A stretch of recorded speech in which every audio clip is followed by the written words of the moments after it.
Bree, just give me a thumbs up. Good evening. We would like to welcome you to our intermediate school principal Meet the Candidate Night. It is so wonderful to have you here with us in person or via live stream. Each candidate has been asked to develop a presentation that introduces them and their beliefs and what you can expect from them over the first few months, if chosen to be your next intermediate school principal. Once they have finished their presentation, you will have an opportunity to ask questions. Those of you who are watching via live stream, you also have the opportunity to ask questions as well. You can send them via chat feature, and Dr. Mullen will share them with me, and we'll make sure that those questions get asked. Everyone in the audience or watching live, you will have an opportunity to complete a feedback form on each candidate. This feedback is extremely important as it will be used when choosing the next new intermediate school principal. We are expecting that our new superintendent of schools will be announced early next week. Once that occurs, we will work with that person to schedule final interviews with all 3 candidates. The feedback forms and the recorded Meet the Candidate night will be shared with the person as well. The hiring timeline was purposely developed so that the new superintendent could directly be involved with this hiring process.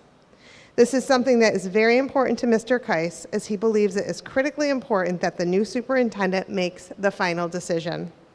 Thank you again for participating in this very important event. I would like to welcome our first candidate, Eric Deisinger.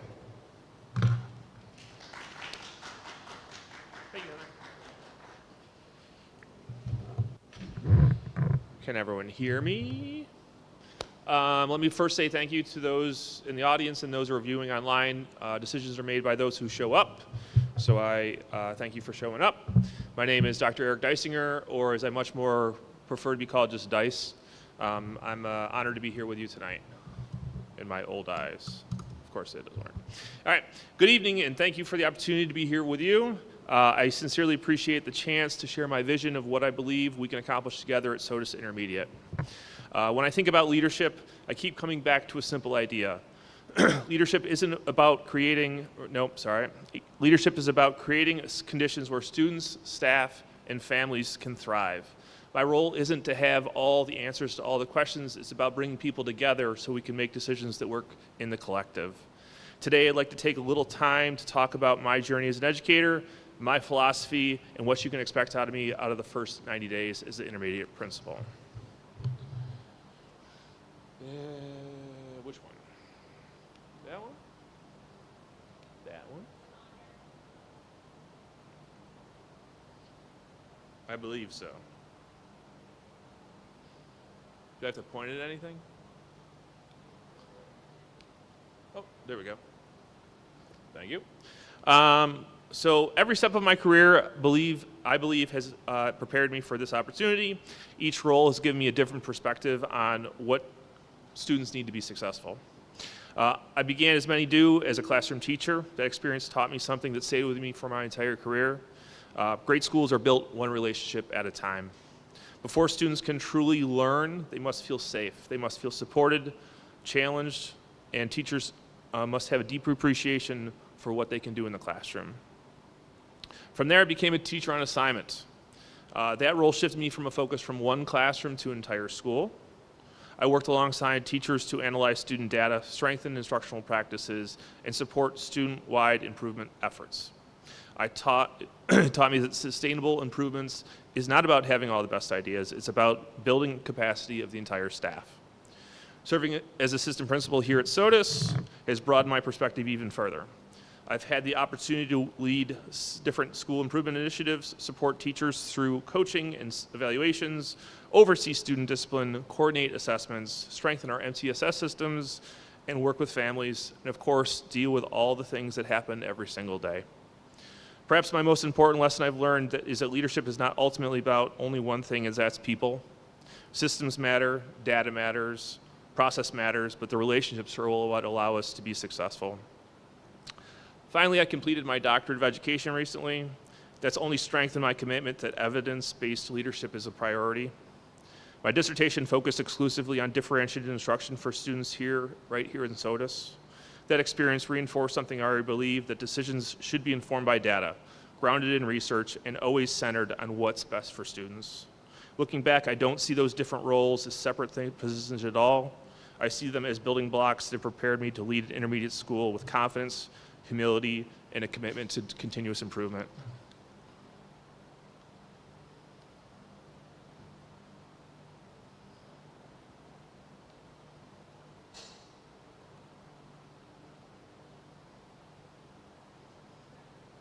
Oh, there it goes.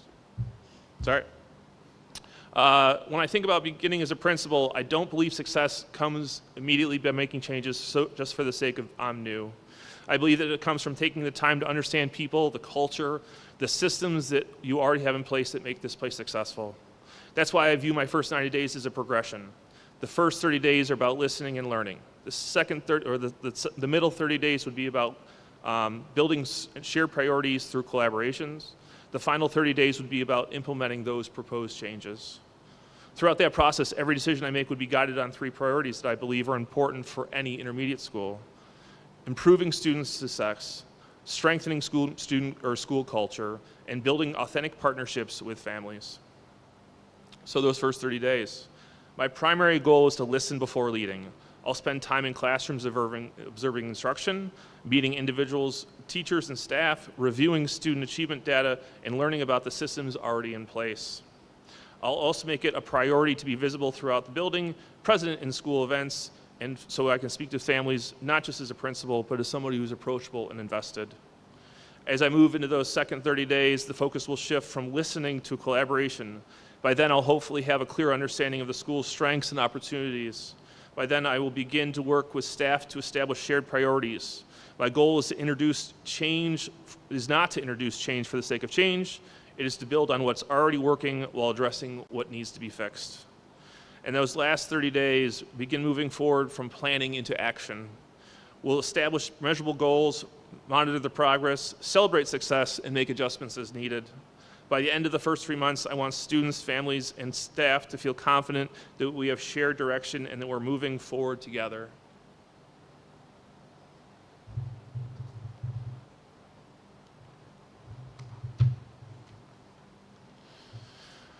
All right. Well, I think about improving student achievement. I don't believe there's any one single program that can do it all. Strong schools have systems that work together to support every learner. The first thing I would look at is Tier 1 instruction. Every student deserves engaging, rigorous instruction every day. My role is to support teachers in meaningful feedback, professional learning, and resources so that they have a classroom they need for excellent instruction. The second priority would be looking at data. Data should never simply tell us how a student performed. It should help us determine what to do next. Through common formative assessments, conversations, and progress monitoring, we can respond quickly when students need additional support or greater challenges. The third is maintaining a strong MTSS framework. Intervention should never be something that is done only after a student experienced failure repeatedly. Instead, it should identify student needs early, provide targeted support, and monitor progress so that every child can continue to learn. And finally, none of this happens unless students feel like they belong. Students who feel safe, connected, and valued are willing to take risks, persevere through challenges, and fully engage in learning. Academic achievement and school culture are deeply connected. They strengthen one another.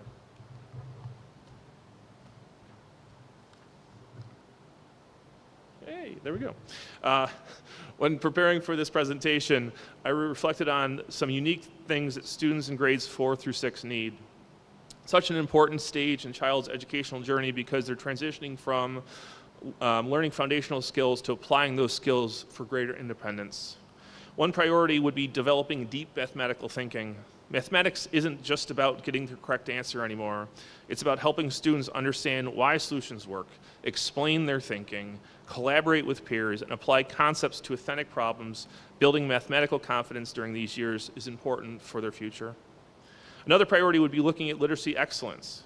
Students at this level are moving from learning to read to reading to learn. This means continuing strong literacy instruction while intentionally develop comprehension, vocabulary, writing, and thinking across every subject level. A third priority would be looking at Tier 1 instruction in every classroom. Students learn best when instruction is engaging, differentiated, and responsive to their needs. I believe that every lesson should be clear learning targets, opportunities for active participation, frequent comprehension checks, and appropriate support so that every learner can experience success. And finally, I believe that developing a whole child is important. Intermediate students are becoming more independent while needing significant guidance still. This is the perfect time to strengthen executive functioning skills like organization, responsibility, self-regulation, and problem solving. At the same time, we need strong MTSS systems to ensure academic, behavioral, and social emotional needs are addressed before the students fall behind. Students thrive when they experience engaging lessons, strong relationships, high expectations, and teachers who are supported in continuing to improve their practice. My role as principal is to create those conditions every day. As important as academics are, students learn best when they feel connected and belong. That's why I view school culture as something that is intentionally built, not just something we can hope happens on its own. Culture begins with relationships. Students deserve to know that every adult in the building cares about them, believes in them, and wants them to succeed. As principal, I want students to be known, valued, and connected. It starts with myself being visible in classrooms, in hallways, in the cafeteria, at school events. Some of the most meaningful conversations happen when students don't happen in my office. They happen while I'm greeting them at the front door or simply seeing them in the hall. Culture deepens on consistency. Students thrive on expectations are clear, predictable, and fair.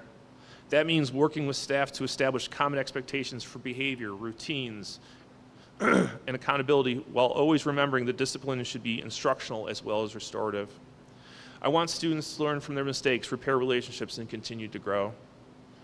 Just as importantly, culture includes our staff. Teachers deserve to be trusted, supported, and appreciated.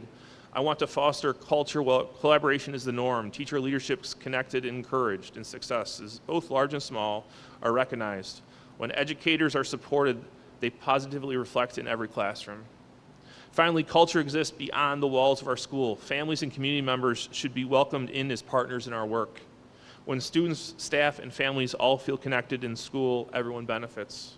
Ultimately, I want Sodus Intermediate to be a place where students are excited to learn, teachers are excited to teach, and families are proud to be part of the school community. When I think about building a strong school culture, I would want to focus on several priorities. The first being relationships. Every student deserves to be known by name, understood by as an individual, and connected to at least one trusted adult in the building. The second is belonging. Every child should walk into school knowing that they are welcomed, respected, and included. Creating a sense of belonging especially is important during the intermediate years as students are beginning to develop their own confidence. Third is community. Strong schools don't operate in isolation. We build partnerships along students, staff, families, and community organizations so that everyone shares the responsibilities for student success. One of my core leadership beliefs is that families are our partners, not just our audience. Effective communication isn't about sending more emails or making more phone calls. It's about building trust through transparency, consistency, and genuine relationships.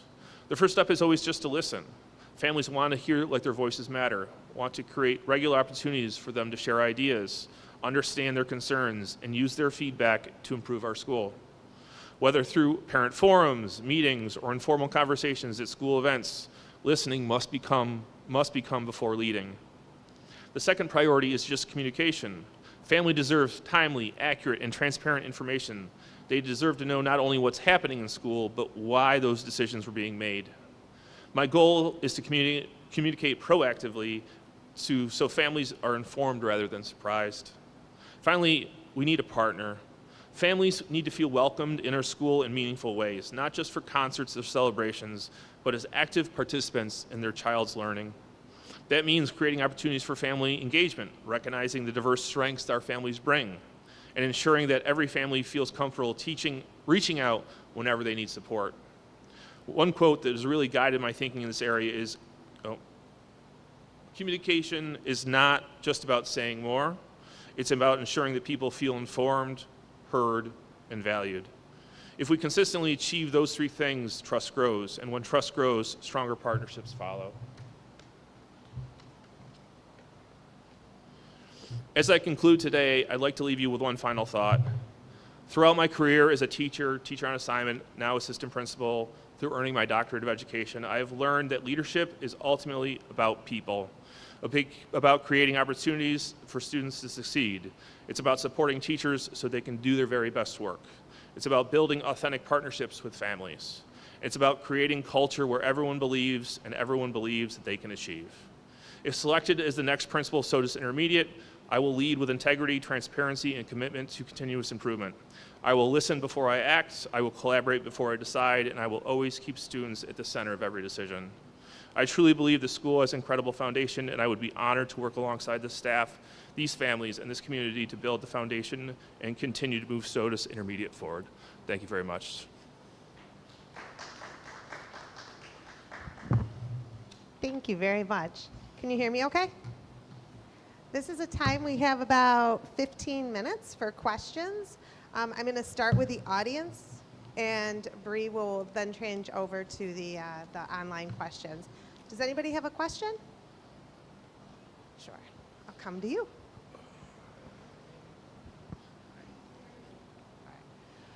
My question is, you had mentioned in your first 60 days about having events and opportunities to bring in families. I was wondering if you could just collaborate a little bit more on that. And one of the reasons I bring it up is working here in the past, sometimes we had a hard time. We could get the kids in, but then parents sometimes think it's an opportunity to drop them off. So what are some of the ways that you are going to bring more of the families into those events? So, great question, and I can share your concerns about not being a free daycare, right? So the idea is to give families a reason to come. So if you want to increase engagement, let's just increase the possibilities. So it's always something we can work with community partners to, but like I've done events previously where we brought a barber in and we were doing haircuts, and you take advantage of a mobile laundromat so you can get people to get clean clothes. In former buildings, we had tax people come in to help people file their taxes in April. So there's ways where we can like do some kind of incentive to come, where it's not like coming out of a budget or anything like that. It's just trying to connect people with things that they need and be a vehicle where, you know, if you can do that thing and also speak to some teachers, all the better for it. One of the things we are doing at the junior senior high school this summer is reaching out to some very specific families where we just want to get off on the right foot. So some of those meetings could actually be planned. Hey, I really want to talk to you 4:15 work, 4:30 work. Like be intentional with those scheduling so it's not just a free for all. But thank you. Thank you. Does anybody else from the audience have a question? Let's take a question from online, and we'll come back to you who are here in person in a moment. Okay, our first question from online. How will you help and support all staff members in creating positive relationships with students? So I think we make a bigger deal than it needs to be. I try to go in with a mindset that every day, no matter what happened yesterday, I'm going to forget about yesterday and I'm going to greet you with a positive attitude. That's tough when yesterday was tough. So I understand that that's the struggle for any human being. As teachers, if you want to be successful, we have to understand that our kids have bad days, that we need to work through that and build relationships past that. You'll see me, like I best if I show by example, not just tell. I walk around the halls every single day, multiple times a day, just checking in on teachers. How are you doing? You got everything? Like if it's a substitute, do you have all the everything you need?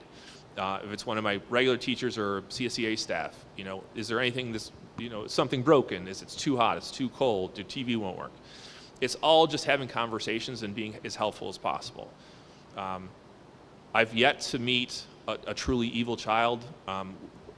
I can speak for my own family. We definitely have our moments, but when we get them calmed down, we can talk them through things. So hopefully, even the biggest struggle, we can build relationship with, no matter what. And one more question from online. You kind of already mentioned this, but if there's anything else you'd like to add, the question is, how will you maintain a positive relationship between parents and staff, allowing for open, positive, and productive communication?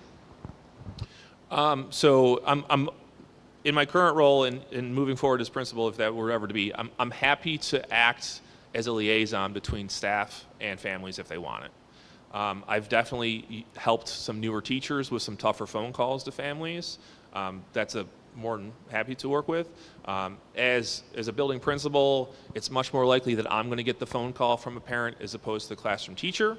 So, I might have to talk somebody down that might be a little upset for whatever reason. So I'm happy to be a buffer on that end as well. You know, we all can agree that we want what's best for the student, for the kids. If we come at it, whatever the disagreement is, whether it's a behavioral concern, an academic concern, a social concern, if we come at it as we're trying to do best for the student, after everybody's anger kind of subsides, we can all get there and hopefully make an informed adult decision. So that would be my goal, a partnership. Anybody else? Thank you. Dr. Mullen, are there any other online questions? Are there any questions from people in person? All right, thank you. Is there anything you'd like to add in closing? No, I'm thankful again. Thank you for showing up. Thank you.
For those of you watching at home, the next presentation will begin at 6:15. Testing volume, testing.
Welcome back, everybody. I'm excited to introduce our next candidate, Alicia Fonseca. Welcome.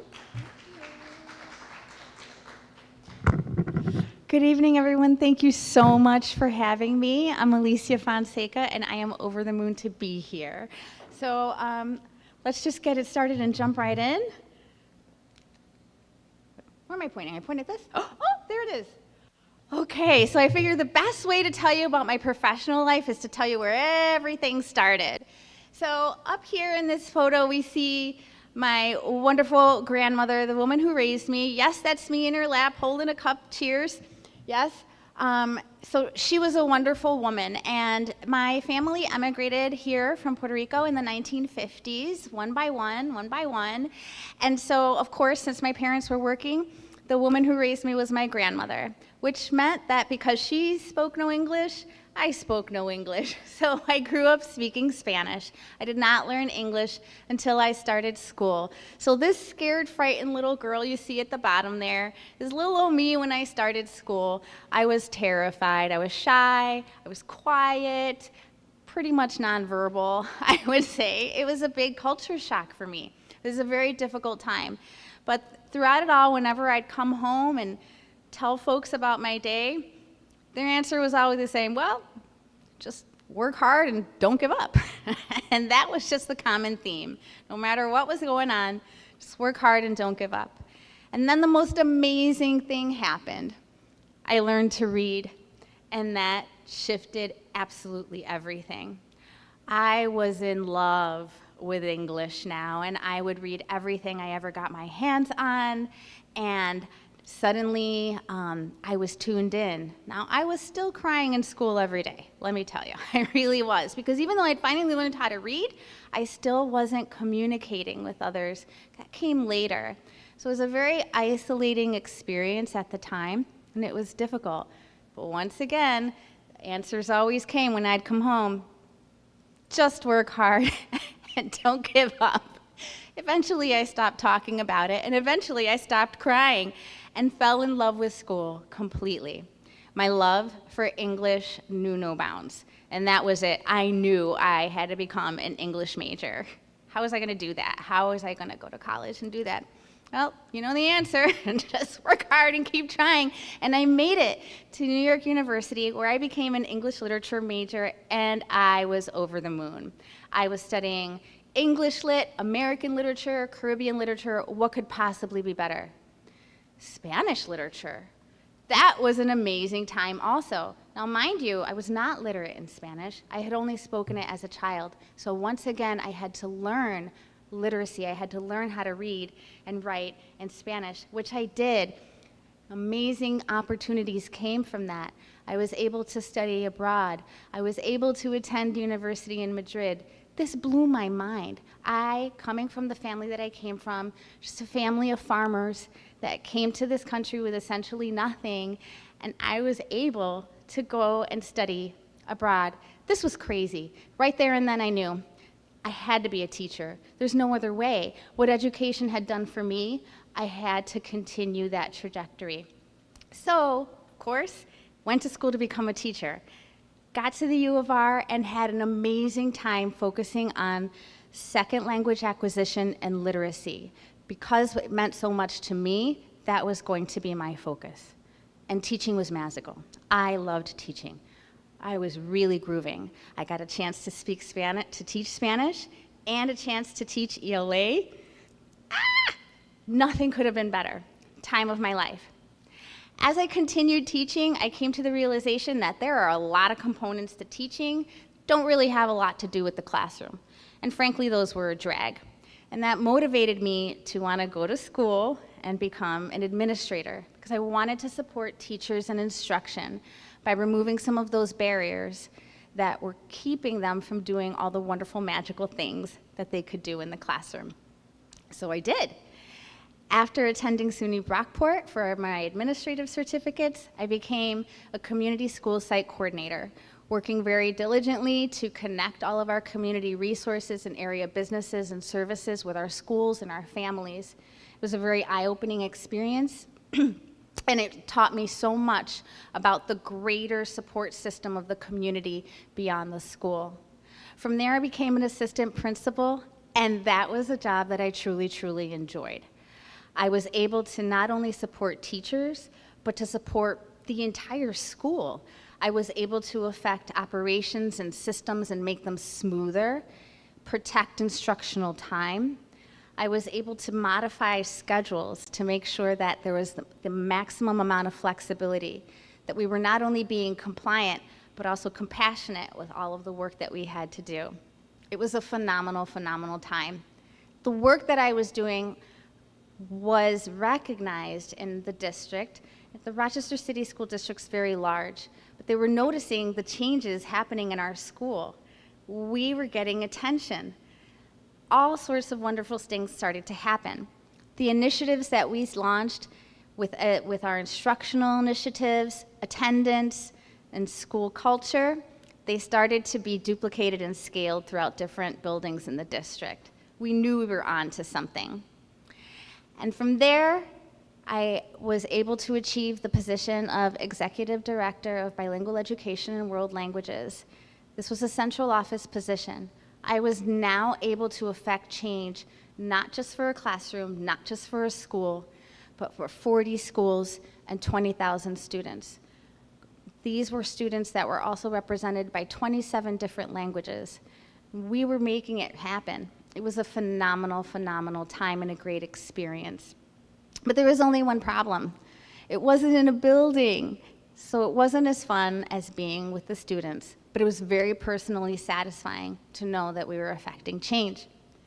So now that you see the career trajectory, I can tell you where we're landing now. Here we are. Okay, so I'm gonna start with my wonderful husband, Eric. He works in construction, and he did a wonderful thing for me. When I saw the changes that were going on in central office and we were affecting lots of changes, I said, you know what? There are two major things that are changing education right now, and I want to be ready for them. The first was AI, and the second, New York State Portrait of a Graduate. I knew that education was about to change very drastically, so I made a crazy decision to go back to school yet again and to pursue my doctoral degree in educational innovation. I wanted to be at the forefront to make sure that we could lead schools and families in the right direction when these changes came. To reward me for my hard work, he made two of my lifelong dreams come true. The first was to see a Formula One race in person, which we got to do. I couldn't tell you how excited and wonderful that was, and that just happened in October, so that's why I had to do that. The second was to visit Mexico City. I've been to Mexico numerous times. I've led student trips to Mexico, but it had always been a dream to visit Mexico City, and I got to do it. So it was a phenomenal twofer, showing his wonderful efficiency, which I love and respect. These are our girls, Tommy and Ellie, and they play soccer. So that alone should tell you what we're doing on Tuesday nights and Wednesday nights and some Thursday nights and every Saturday and some Sundays. It's a traveling team. Yay! But they love it, so what are you gonna do? Here we have my mother-in-law, Anita. She came to live with us in January. Now I have to tell you, learning how to share a kitchen with your mother-in-law is an exercise in patience and diplomacy, for sure. But whenever she makes sauce, it just seems like it's all worth it. All jokes aside, it's wonderful having her, and it's great having the kids grow up with their Nana. And then I would be remiss if I didn't mention the stars of the show, Sammy and Nico, and their sister Lily. Why is Lily not in the same picture with Sammy and Nico? It is because she is a menace, but they are definitely running the house back at our place. So this is what all the hard work and never giving up got me to. This right here, and I couldn't be happier about that. So maybe we're wondering why I'm choosing Sodus Intermediate. Done so many things, big places, big cities, big districts. So why Sodus Intermediate? Well, first, my love for school began in the intermediate years. It was profoundly formative to me, and I know it's profoundly formative to other students and families. Also, understanding the culture and the community of Sodus, I know that I have those cultural capacities and backgrounds and abilities to be able to bring all of our community together. I'm very much interested in a district that has a family and community focus, and I really am looking for a place to call home.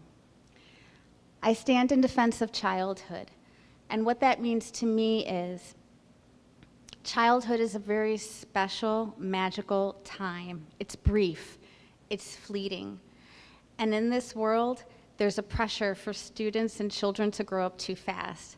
I want to protect that. I want to make sure that they stay kids and children while they're with us for as long as they can, because they deserve that.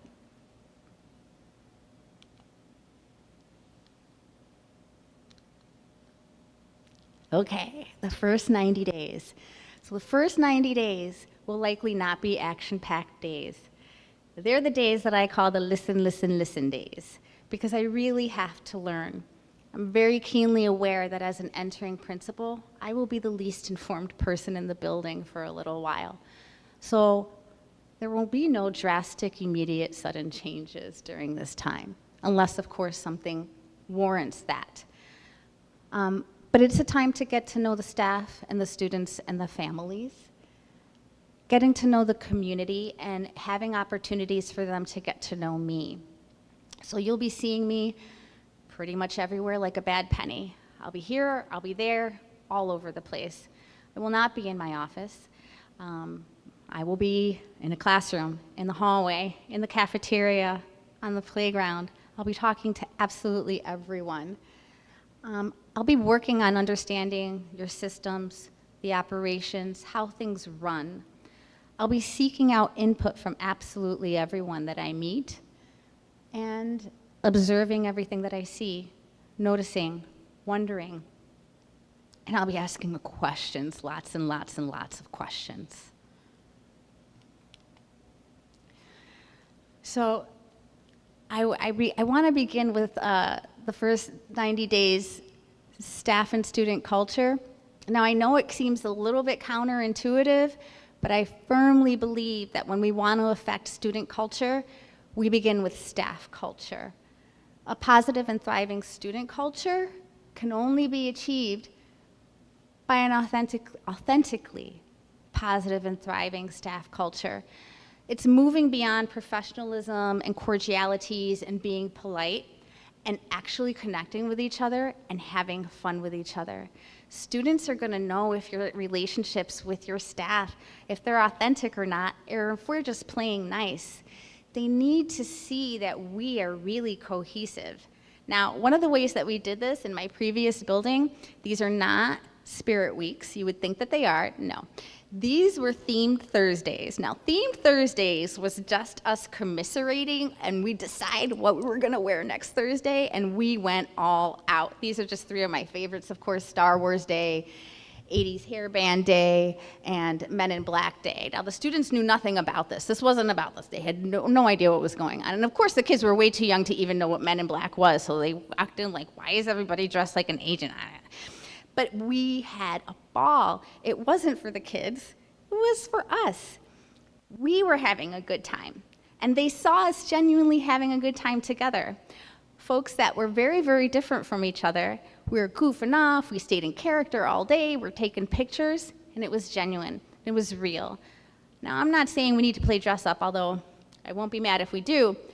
But it does mean that we have to form and make those opportunities to take care of each other, to laugh together, to have a good time together, because that's essential to creating a good, cohesive team and positive, happy environment. And it really needs to be genuinely happy. It can't be fake. Now, the cool thing about this is, although it seems rather benign, guess what happened? We had lower staff call-ins. We had better student attendance at the end. And why? Simply because there was less stress, less burnout. We were happy to be there. It's estimated that the average student misses 96 hours of instruction every year due to teacher and staff absences. not even their own, 96 instructional hours. Those can be recuperated by making sure that we take care of our staff.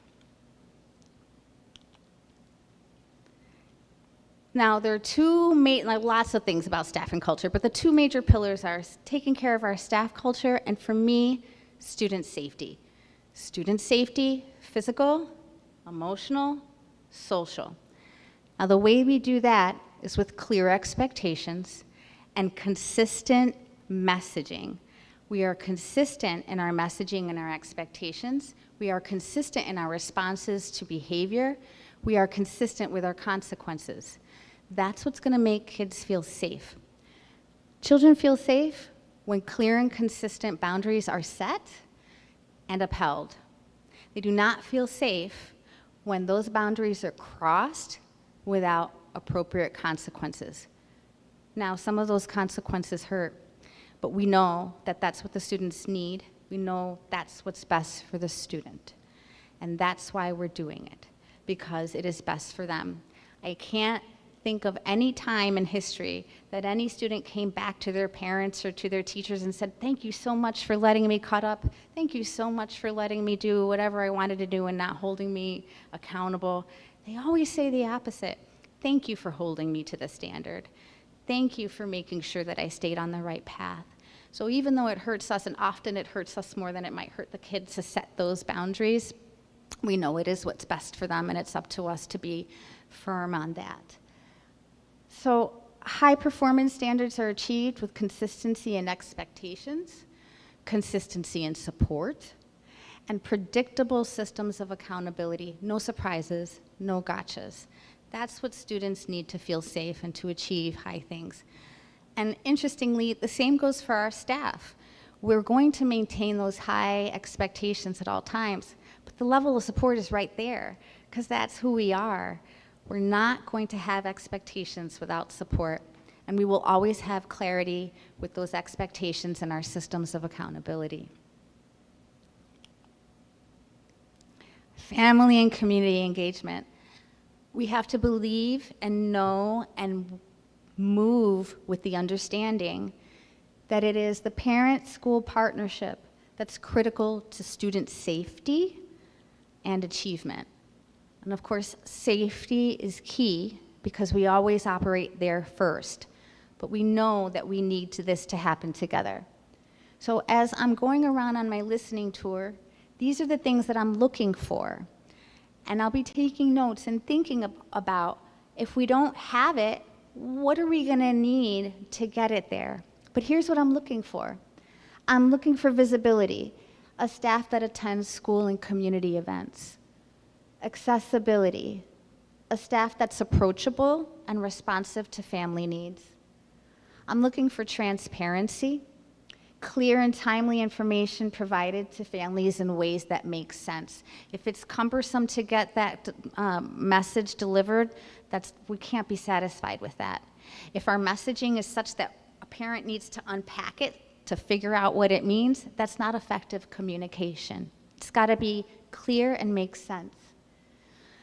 Listening. We have to have intentional time and spaces to make sure that we are listening to our parents, to communicate and listen with a genuine interest and concern. If we're not doing that with intentionality, what ends up happening is parent involvement on an as-needed basis, and we should never be satisfied with that.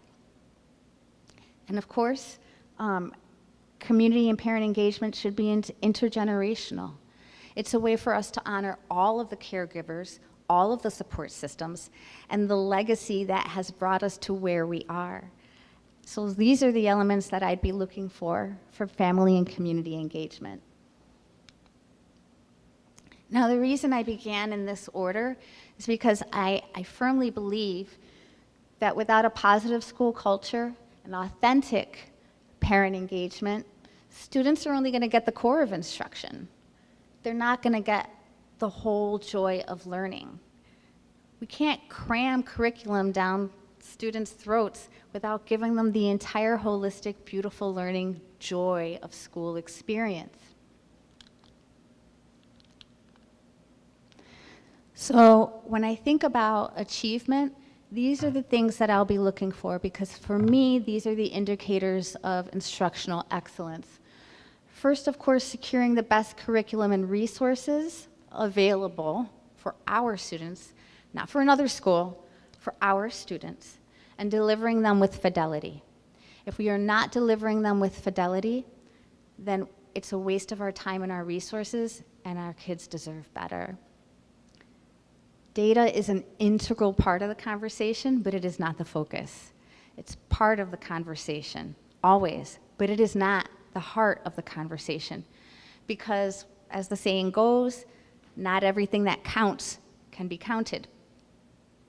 I want to see students carrying the cognitive load of what's happening in class, moving beyond just engagement. What we need to see is collaborative and inquiry-based action with the students, that they're involved with creative problem solving, that they're engaged in academic discourse with each other, and that they have student voice and choice in the things that they're working on. These are the things that make the experience meaningful and memorable for them. So without these, they'll learn, but will they experience the joy of learning without them? Character education needs to be embedded into classroom norms. It goes hand in hand. Character education and academic, they go together. They cannot be separated. And I'll be looking for that as well. Teachers, service providers, and parents have opportunities to collaborate. That's a critical piece of excellent instruction and achievement for me, because again, if we're just doing it at an ad hoc, as-needed basis, that's not holistic parent engagement. We want clear systems for our responses to intervention, and those have to be accessible. If they're too cumbersome, we're not going to use them. If they're too complicated, they're not going to be effective. And of course, students experiencing positive relationships with classmates and staff and seeing themselves as part of the learning. So learning isn't something that's happening to them. Learning is something that they're actively engaged in creating. So during that first 90 days, this is kind of what it's going to be looking like when you're looking at what I'm doing. This is what's happening. It's the visibility I was talking about at school, in the classrooms, and out in the community. It's accessibility. You're going to see me everywhere. I will be approachable. I will be responsive, and those responses will be timely. Effectiveness. If you give me a mission, it's as good as accomplished. All our goals will be met because we can. Accountability. I'll be making some very difficult decisions, and I will stand behind them, and I will accept the responsibility for the results. And I'll be smiling, and it's genuine, because I really love what I do, and I really love why I do it. It doesn't mean I can't be serious. I will bring the level of seriousness to whatever situation as it's called for. But it's not all doom and gloom. We can't have our serious hats on all the time. This is a place for happiness, for genuinely happy people to create a space for genuinely happy children.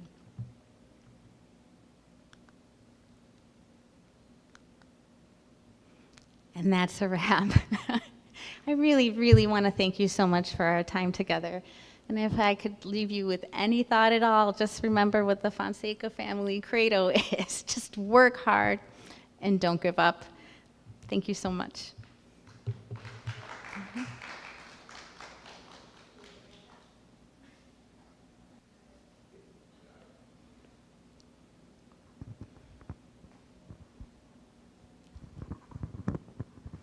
All right, thank you so much. We're going to start with our audience here to see if there's any questions, and then we'll go to Dr. Mullen to see if there's any questions online. So to start off, are there any questions from any of the people who are here live in person? Awesome, thank you. Good afternoon. My question is, what does visibility in a community look like to you? We're going to get to the mic. You're okay. Thank you. Okay. So there's something about Sodus. So even if you're not from here, it's odd how people from Rochester, we still feel a connection to it. We came here so much as a kid, spent a lot of time here. And even talking to my mother-in-law, she's like, oh, we used to do the drag races down in Sodus, and then we all go down to Ohrbacher's, and that parking lot would be all filled up. To hear her tell it, this was the absolute place to be. I have a lot of great memories here, and you have a great feeling when you come here. And as soon as I walked into the building, you could feel it. You could feel it even without the kids here.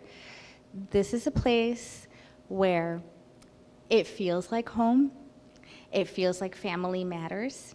It feels like legacy matters. It feels like a place where we want to preserve the things that are important to us and protect them. And that's what it feels like to me. It feels like, I think I used the term Americana once, because that's what it was for us growing up. It was kind of like everything that we had imagined coming to the United States would feel like was, because we were getting out of the city and we were seeing the beautiful water and the beautiful air. So we all have a really a fond feeling when we think about Sodus, and that's what it feels like to me. Thank you. Are there any other questions? All right. How you doing? I have to thank you for the way that you describe Sodus, because I'm in your same boat. So I'm not from here either, but I ended up being out here and, oh, right up. Sorry. So I feel the same way that you do about this place. My question is, you spoke a bit about the first 90 days and the things that you want to implement. How about after that? Maybe some long-term goals or anything you can elaborate on? Absolutely. Thank you so much. I think it's important to understand that no one can go in like gangbusters. You have to have some respect for what's been built, what's been worked on for decades and generations. And so it's important to understand those cultures before you go changing things around. It is important to me when we talk about academic achievement, it's important to me that the learning is meaningful. Those are the most essential things to me. I'm very much interested in the project-based learning, experiential learning. I want to see students going out and building things together. I want to see them solving problems together. That's what's most important to me. I'm also very much interested in nature-based learning and having students out as much as possible to really develop a myriad of skills in which they can honor the space that they're in, the natural beauty of the space that they're in. And so those are the three areas and initiatives that really mean the most to me. The project-based learning, the nature-based learning, and the learning experiences outside of school. Thank you. Thank you. Dr. Mulliner, are there any questions online? There are. There are two right now, but if anyone online is listening, please feel free to type in your questions for us. The first one is, can you explain or expand on how you will support all staff in using curriculum with fidelity while also meeting each student where they are? Absolutely. So when I say using it with fidelity, first we got to make sure that each staff member has the time to unpack that curriculum and understand it very well. It's impossible to just be handed something and expected to deliver it. We need time to dissect it, to analyze it, talk about it, have some thought partners on it. How does this work for us? How can we maybe change it a little bit to make it work for us a little better? And how do all of us do it together? And that's what I mean by doing it with fidelity. Not one class doing it and another one not, because we don't feel that it's the best thing. So that's important to me. Do you mind repeating the second part of that question?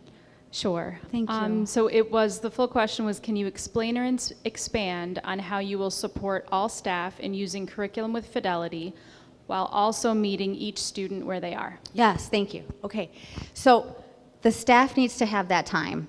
They need to have that time to do that. It needs to be built in and it needs to be protected. And then, of course, supporting each student.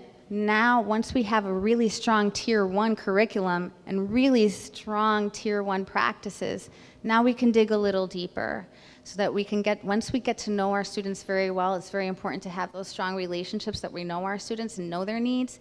Then we can craft some good Tier 2 for those students to provide them with what they need. But of course, every child needs to have access to grade level content every day. So we're always going to focus on a strong Tier 1, and then we are going to elevate for those students with our Tier 2. Thank you. The next question is, how will you ensure that staff are communicating with families in ways other than Parent Square? Oh, yeah. See, that's important too. And that goes back to creating those intentional spaces. Are we being accessible? What types of events are we having? And are those events just kind of a sit and get event for our parents? Or are we inviting them in for reasons? So are we just calling parents when there's a problem? Are we just calling them when, we need some volunteers? Because that's not holistic or authentic. We can start there, but we want to do more. Parent Square implies to me, quick messages and keeping people up to date, but that's not at the heart of things. So it's important to create intentional spaces and time where we can have conversations with our parents and connect with them on other things, not just on problems and concerns and things that are coming up, but actually connect and form relationships with the community. Thank you. That's all we've got online right now. Does anybody have any other questions that you'd like to ask? All right. Thank you so much. We will walk out together Thank you in just so a much. I'm moment. truly honored to be here. Thank you. Thank you. And the next 10 minutes is an opportunity for you to fill out your feedback form, and we will start with our next candidate at 7 o'clock.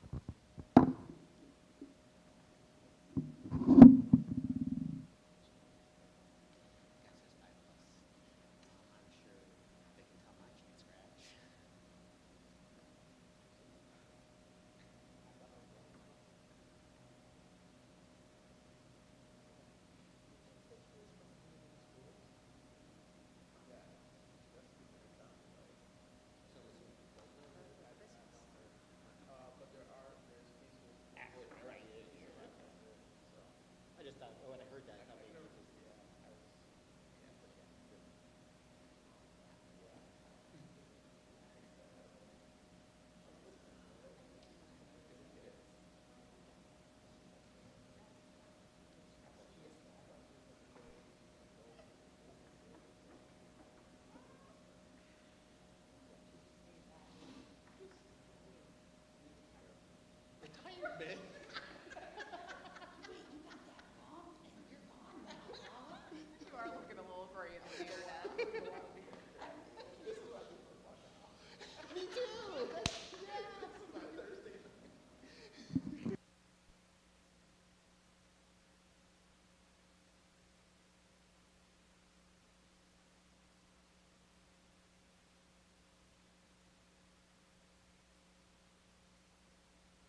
Welcome back, everybody.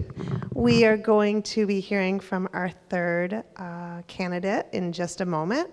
So I'm just want to welcome everybody back. And we appreciate the feedback that everybody's getting. Dr. Mullen has been able to see that a lot of you are responding, and please continue to keep your feedback and thoughts coming. It's very, very helpful. And at this time, it is my joy to introduce Courtney Clark.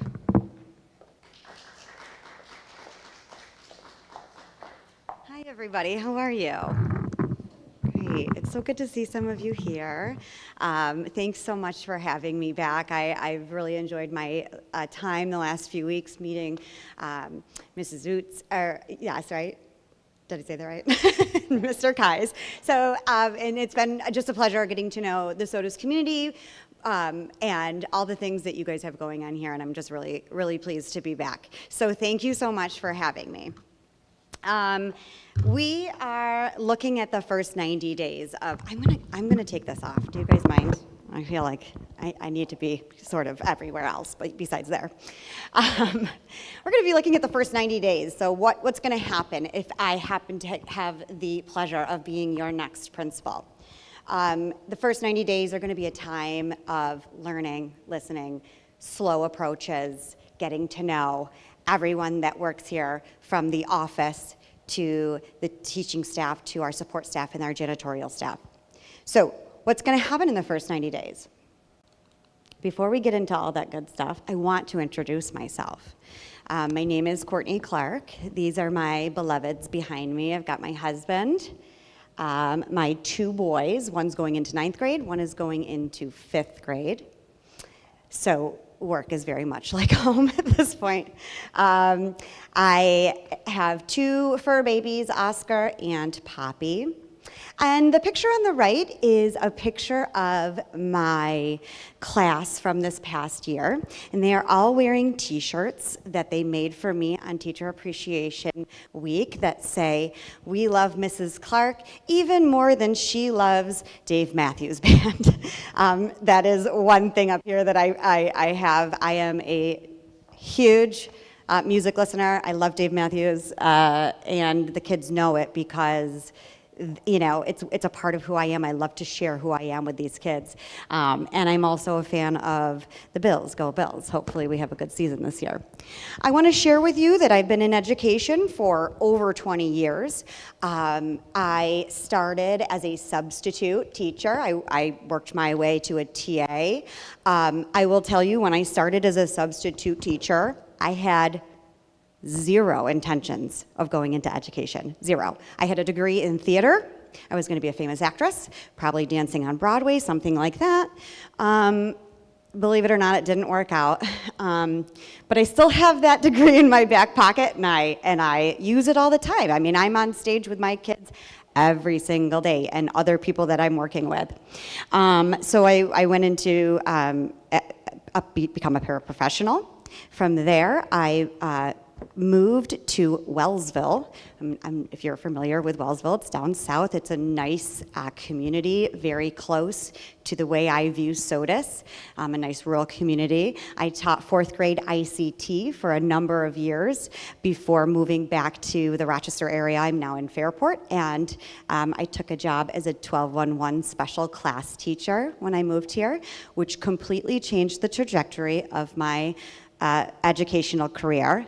I knew immediately when I got into that classroom that I was ready for leadership. I was ready for something more. I loved being able to be a part of those systems that special education has to offer. So I immediately started my education at the University of Rochester, and I have never looked back. Currently, I am the assistant principal for Newark Lions Cooperative Summer School. We are housing over 100 students and 40 plus staff. So we spent our spring working through all the different systems we were going to put into place, and we are running like a well-oiled machine right now. But I will tell you, it is something that I wouldn't give up. I just walked into Newark and Lions not knowing anyone. I was an outsider. and I've gotten to know all of the staff, 40 plus staff, 100 students. They know my name, they see me in the halls, and we've just already developed a great relationship in the last 3 weeks. So, who am I as a leader? Well, I've got 3 sort of pillars that I lean back on all the time. Relationships first. You know, nothing productive will happen without relationships without those relationships that I would have with staff, without the relationships I would have with students and with families. I am a relationship-driven person. I am approachable and visible, and somebody that really does get her energy from relationships. Students have to be at the center of all of our decision making. No matter if it's a hard decision or an easy decision, we have to rely on the fact that students are always going to be at the center of those decisions. And then finally, continuous improvement. I am a learner. I am a lifelong learner. I'll probably never stop. But I love to celebrate successes. I'm a change agent, and that's not always easy. And if there's change and it's a struggle, we have to celebrate in those moments of success. So I'm a huge believer in celebrating and improving those systems that we know need some tweaking. Maybe it'll take 30 days, 60 days, 90 days, a whole year, 2 years. These are systems that are going to be so important for the future of Sodus Intermediate School, so I want to make sure they're done right. Okay, so I thought instead of just kind of chunking everything into this 90 days, I would split it up into my first 30, 60, and 90. The first 30 days, I am the newbie. I'm here. I want to learn all about Sodus. I want to learn all about my staff. I want to learn all about the students. I want to know what makes Sodus Intermediate Sodus Intermediate. So for me, I'm quiet for 30 days. That's going to be a lot for me. I'm quiet for the first 30 days. I'm listening, I'm learning, and I'm enjoying what I'm seeing. I know that there's so many great things here. I just left a classroom that I am looking around, and I'm like, wow, they have this is a teacher who I already know has connections with her students and has that, tier 1 teaching down packed. So I was very excited to see that. And then in my second 30 days, this is where I'm going to really start digging into the data and start finding the gaps and start finding the strengths. Where can we bolster something? What do I need to do to support my staff? And then finally, the last 30 days, we would act. We're going to build momentum. We're going to be celebrating all of the things that we've just worked on for the last 60 days. So in the first 30, I keep hitting that twice, sorry.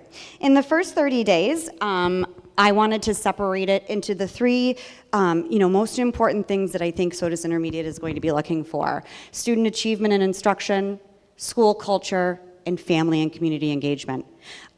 In those first 30 days, I'll be in the classroom every single day. You can expect to find me in the classroom. You can expect to find me in the cafeteria and in the gym, at recess, anywhere where there happens to be, high traffic. I'll be there. I want to be visible.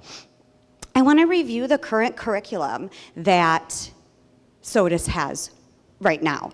I know you guys are working with Eureka Math, and I think that's lovely and wonderful, and I really want to know what works so well about Eureka. I also want to look into the ELA curriculum and where are there maybe there's some gaps there that we can fill. I want to really root our instruction in the science of reading and research-based practices. So I'm hopeful to work with the directors and other administrators to fill in those holes. In the first 30 days, we're going to be analyzing the achievement data that we already have here. And that means attendance and behaviors, academic. I'm not going to look at one data source. We're going to look at multiple data sources, including the experts, which is you. You are the experts. You know your students more than anyone else, more than that paper tells me what your students can do and can't do. I think it's really important to have those conversations because that piece can easily be left out sometimes, and I think it's really important to lean on the experts. I want to identify areas for strength and for growth. I want to disaggregate the data. I want to know that it's equitable for everybody. Are there certain groups of students who are not accessing the curriculum the way that they need to be? And then, collaborate with staff. Creating PLCs that are meaningful, grade level PLCs, vertical PLCs, whole school PLCs, meaningful, really things that we can have action steps with. And then monitoring progress moving forward. I think it would be, I would be remiss to not mention MTSS. I'm a big believer in MTSS. I think if it's done correctly and if it's done with fidelity, that it can be a real game changer for some students. And in those first 30 days, I want to meet with the current team of MTSS leaders, and I want to see, what does it look like right now? How are the students identified? Do we have an EWI team, early warning indicators? Do we have a team that brings kids? Do teachers report kids and share their concerns? How are students identified? In which way are we going through? What interventions are available at each tier? Something that is really important to me is that tier 1 piece. I think tier 1 is the most important. Of course, it's going to hit 90% of the students in your classroom. But I also think it's really important to do things like WIN, right? That's a block in your schedule where you can pull students in your classroom and use that time for one-on-one instruction. I think it's going to be really important as a tier 2 intervention. And then how often do teams meet? Are we meeting once a month? Are we meeting once a week? What does our schedule look like from TSS? In the first 30 days, school culture. This is kind of where I hang my hat. I am, like I've told you before, I am a people person. I'm a relationship-driven person. I want to be at the door every single day, saying hello to every single student, saying hello to every single teacher, and providing a smile to them. Because the most important time in a child's day is that very first thing in the morning. And I want to be there, and I want to take things slow with teachers and students. I just want to hear. I want to feel the culture before I can make any sort of, have any sort of feelings about it. And then I want to learn the staff's hopes and challenges. I'm going to be around to every single team, every single staff member. What are you looking for? What can I do for you, right? If I'm leading with intention, I want to know what I can do for you. And then with families and communities, of course, the cornerstone to all of the rest of the pieces. I want to be visible in the community. I know that schools like Sodus are the hub of the community. So for me to be a part of that community is going to be really important. I want to be a part of the PTO. I want to work collaboratively with the PTO to bring on some initiatives that is going to bolster community engagement, that will bolster our culture. And then, I've already done some research and had some conversations with community schools of Sodus. So I really want to be a part of that as well, and how can we best serve the students in the community. As always, I want to take time to listen, so coffee with the principals or something along those lines so that there is an open line of communication face to face. I want people to feel comfortable coming in and having conversations with me. Okay, did I go to, sorry. Moving on to the second 30 days. Same kind of setup, right? We're looking at student achievement, culture, and family and community engagement. This is where we're going to get into the meat of things, right? So I want to have conversations based on instruction and the findings that we've come up with while looking at the data. I want to collaborate on effective practices.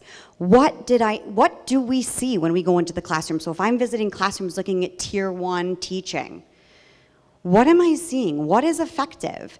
How can we, as a school, rely on those things together? And then I want to encourage risk-taking. Nobody grows staying inside of the box. Nobody grows doing the same thing over and over again. So it's really important for me to say, please take those risks. What if it's awful? Okay, that's okay. I want to see those. I want to be the person for you that makes you feel comfortable enough to do that. I want to be the person who's like, I want to see you guys go out on a limb here with this. It might flop, and that's okay. I want to be that person for you. So I will encourage risk-taking. Culture. I'm going to send out a survey after 30 days. What's working? What's not working? What have you seen in your classrooms? Has the temperature changed in your classroom at all in the first 30 days? And the answer might be no, and that's okay, because we're just getting started. So we're going to take temp checks every month. I want to know what you're thinking, what you're feeling. And I think, going along with that, PBIS is going to be really important. I want to work very closely with PBIS to come up with some great Tier 1 strategies, and I'm sure you already have them. I know that your values are well aligned with mine, which is being responsible, respectful, and kind. And I think we need to make that kind of just this daily dose of medicine that we give. And those are our pillars, and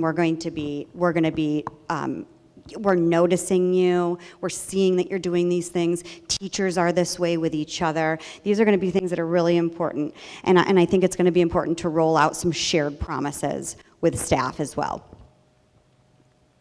Family and community. Again, same thing for parents. Same things for the community survey sent out. Again, I want to know I don't want there to be secrets. So the open communication is going to be really important to me. I want to be visible. I'm going to continue to be visible, and then continue partnering with all of the partnerships that are in the community. And that's a lot for 60 days so far. These are my hopes and dreams. And then finally, 61 through 90. Day 61, right on the nose. Our last 30 days. This is where I want to establish some things. I want our staff together to say, these are our shared promises. We're going to communicate very clearly the expectations for all staff, and we're going to follow through with those expectations. I think it's going to be really important for teachers and support staff to know what is expected and what's going to be best for all students. Whether everyone agrees with it or not is okay. I'm here to listen to your concerns. We're trying things, right? We're on the path of, try it, see if it sticks. But I think they're all going to be rooted in data. They're all going to be rooted in beliefs and ideas that we're doing what we're doing for students. I think we need to utilize our coaching systems. Again, teachers are the experts. We have the best of the best to help coach. And I think we need to rely on that as a support system. And whether that's somebody who's on special assignment, or that's somebody who is your grade level leader, or somebody who is on a vertical team, we're going to lean into those people. I think it's going to be important for those people in our teams to have trust with one another, because this can be a tricky time when we're coaching each other. But I want to utilize all of those things that we already have. And then we're going to refine and adjust our MTSS practices. So I want to be clear that My goal with MTSS is to create a system that does not lose its learners. Every student should be getting MTSS. Every single student should be receiving Tier 1 services, Tier 2 services if needed, and Tier 3 if needed. The follow through with that is going to be really important, and then coming back around to the end and following through and moving to our next steps will always be important to me. And I want to have a clear system so it's not a question mark of what happens next. Okay, great, we met as a team. I've got all these things. Now what? I don't want it to be a question mark. I want it to be, Courtney said, we meet again in 2 weeks and we're going to review the data together. As far as culture goes, there's going to be some wins in the first 90 days. There's going to be small wins. There's going to be hiccups too, but we're not going to celebrate those. We are going to celebrate, though, the small wins. And when I say small wins, I mean a kid that doesn't want to get off the bus that's now getting off the bus every single day. We've got to celebrate that. I mean a kid that used to throw his food in the cafeteria that's not throwing his food 3 out of the 5 days anymore. We got to celebrate that, right? These are all things that I think they're tiny wins, but when they add up, we really need to lean into that. We need to show that that's what we're talking about with PBIS. That's what we're going for. I know that Sodus has some amazing traditions. I've spoken to some staff members, past and current, and I've just heard some of the awesome things you guys do. I want to build on those. I really want to build on those.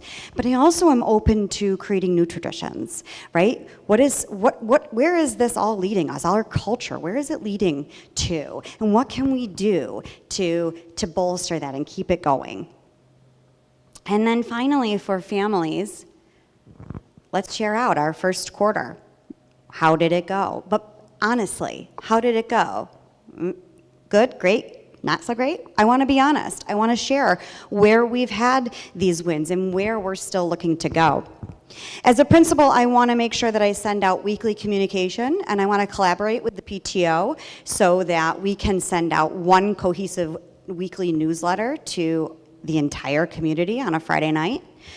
This would, have things that are coming up in the community, things that we're going to be doing next week in school, sharing our wins, sharing the things that have happened in our building over the last week, or sharing pictures, happy, kids that are doing and doing things that are being challenged, and all of the things that we want our community to see us doing. And I want to make a standing engagement calendar for the outside community. When can we meet? Once a month to have conversations face to face. I want to see the community in the school. I want them to be welcome in the school. I don't want it to be a place of my kid's in trouble and I'm coming into school. I want it to be like Mrs. Clark wants to have coffee and donuts this morning, so let's go in. And I think that needs to be a monthly, just a standing date, once a month.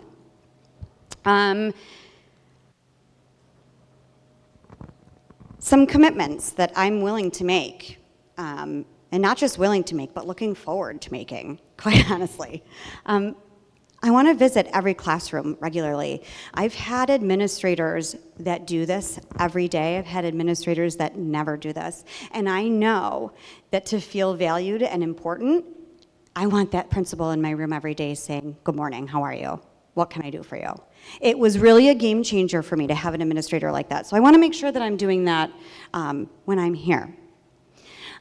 Feedback that promotes growth, and it's meaningful feedback, things that are really going to change the game for these students. PLCs. Our PLCs should drive our instruction.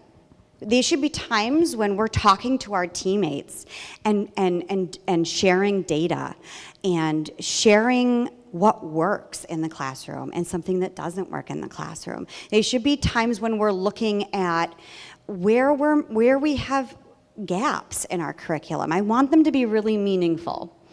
Strong MTSS process for every learner. I've said it before. I think every learner deserves the MTSS process. They need to be a part of that.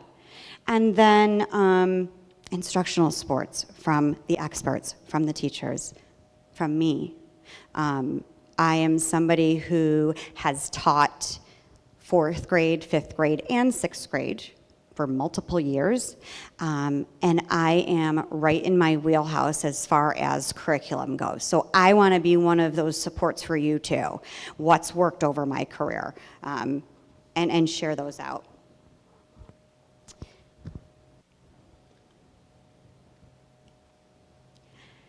Culture. No words, just a picture.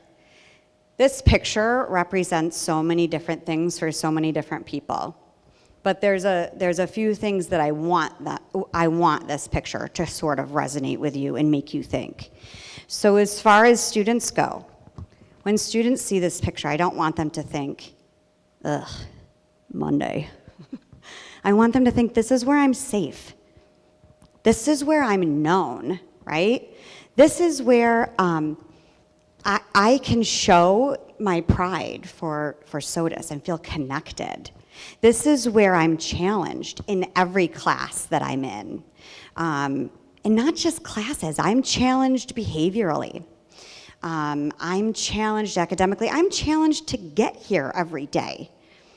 And it may not be the best day of everyone's life all the time, but I don't want this picture for students to feel negative. Culture is so important to me that I feel like it's something that can be felt. You can feel a culture. I want students to feel safe and protected and happy here. Staff, we need you to be your best version every single day. And it's hard, especially if you feel like you're coming into a school where you may not be as motivated as you could possibly be. So the things that I want teachers and staff to feel is that you're supported, that you're trusted, and you're valued. What you do is the most important work. And I'm saying that because I also do that work. You are important. You are, you're inspiring these kids. I want this to be a place where you don't get the Sunday scaries. You want to be at work on Monday because you never know what's going to happen at work on a Monday, and it's probably going to be something life-altering for a student, but maybe not you. But through that student, you are feeling that sense of culture. And then families. I want families to feel welcomed in the building. I want this to be a sort of like an open door kind of a policy where where families don't feel like they shouldn't be here or that they don't belong here, because they do. They absolutely do. I want them to feel like they are heard. Parents often have lots of concerns around school. I want all of the community members to feel like they are heard by me and by administration, and that they're not just being pushed aside. So that look at the hallway brings me hope and promise, and I hope it does the same for you. Oh, look. It didn't go over when I changed it to PowerPoint, but that's okay. My commitments to families is to communicate and partner with you. Again, open lines of communication. I want you to be our partner. Nothing that happens here can happen without parents. It's just not possible. So I am looking for partners with families, with the PTO, with community schools. I want to be able to call home on a great day. I also want to be able to call home on a tough day. And I want to have that trust built with families so that they know they can trust me. I am not targeting a child, right? We have that relationship. You know I love your kid, right? I'm calling home because it was a tough day. And I want you to know because I need your support at home.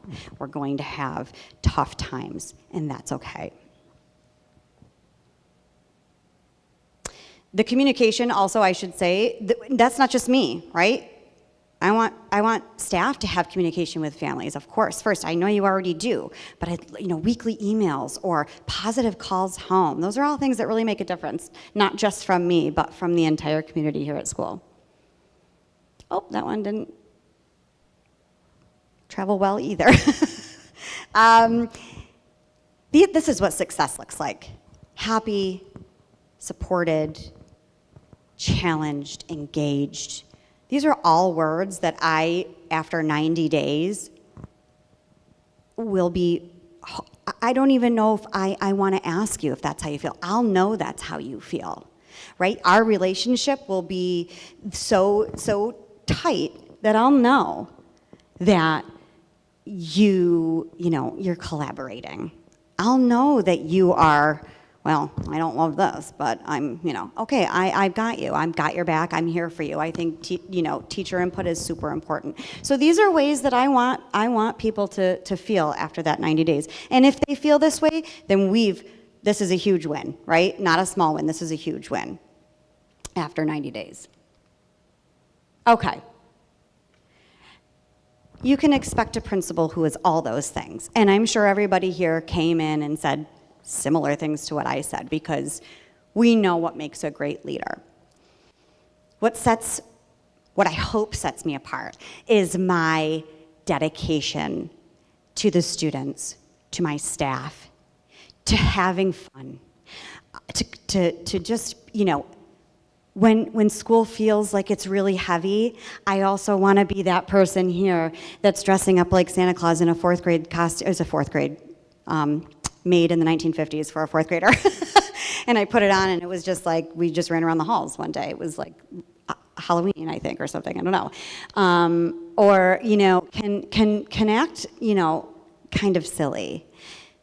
That's how I connect with kids. That's how they know that I care about them, because I have shaving cream on my face up there, and people throwing M&Ms at me, and the kids love when you can be goofy with them. They know that they have that connection with you. So not only will you get all of the, MTSS, PBIS, I could name a million letters for you right now, and all the support, but I promise you will get a leader who is one of us. We are together. We are living this Sodus intermediate school life together. And I couldn't be more excited to be a part of it. And again, thank you so much for having me. So I am here for any questions. Thank you so much. All right, so we do have a few minutes for some questions. We're going to start with questions from the audience, and then Dr. Mullen will let us know if there's any questions online. Does anybody in person have any questions?